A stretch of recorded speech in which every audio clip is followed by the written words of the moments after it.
అమ్మారానే మాటే తనకు చాలయ్య మహదేవా.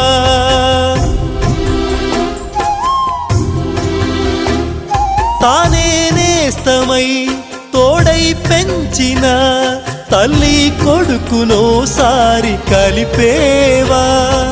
చనుబాల తీపి తెలిసుంటే ఈశా కనుగొందువేమో ఈ పేగు భాష. చెప్పమ్మ నువ్వు పార్వతీ, అమ్మంటే ఓ హారతి. ఏ నోమునో చిందో ఏ పూజ చేసిందో పరమేశ నీ వరము పొంది మురిసింది ఈ కన్న తల్లి.